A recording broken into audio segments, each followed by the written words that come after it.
Labdien, Ventspilsnieki!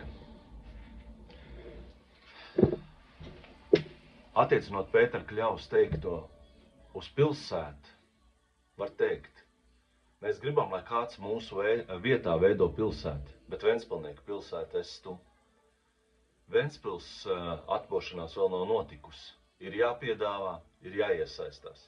Tāpēc ir svarīgi savākties intelektuālai masai, kas uzsāk pārmaiņas. Kolektīvais prāts savā ziņā ir sapūs, Kļavs saka, ja viens cilvēks spēj iespaidot veselu pilsētu. Pirms iepriekšējām vēlēšanām, pašvaldības vēlēšanām, tad, kad Aivars sēdēja cietumā, izskanēja, kad svītrosim Aivaru, balsosim, liksim plusiņus Jānim, un tad gan dzīvosim. 4 gadu laikā ir pierādījies, ka tas tā nestrādā. Balsojot par Aivaru partiju, var svītrot Aivaru, likt krustiņus Jānim, Guntim, Didžiem, vēl kādam. Viss vienalga, nekas nemainīsies. Jānis pagājušo gadu beigās bija sagatavojis šī gada budžetu, kuru Aivars izbrāķēja. Domājat, Jāni, kāds no savējiem aizstāvēja? Neviens. Visi paklausīgi nostājās Aivara pusē. Jānim tika ierādīta vieta un faktiski izteikt neusticību. Ko Jānis?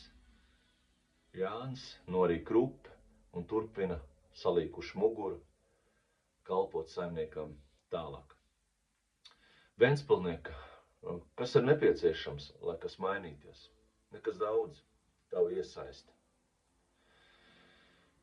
Ir jābeidz štukot, bīties, ir jābeidz skatīties izdevīgi vai neizdevīgi, runāt virtuvēs, gaidīt laimes lāci. Ja tu gribi, lai tavi bērni un vecāki un tu pats šeit dzīvot labāk, sāc rīkoties. Ir jāiet politikā, vienalga gribi vai negribi, ir jāiet sarakstos, mazākais, ko tu vari darīt, ir jābalso, jāizdara izvēle, jābūt politiski aktīviem. Paskaties, kā cits pilsētas var, piemēram, kā Liepāja var, kur arī ir liela politiskā konkurence, kur viens otru, šajā gadījumā, kā Ventspilī, viena partija pārējos neapkaro, bet visi sadarbojās un konkurē.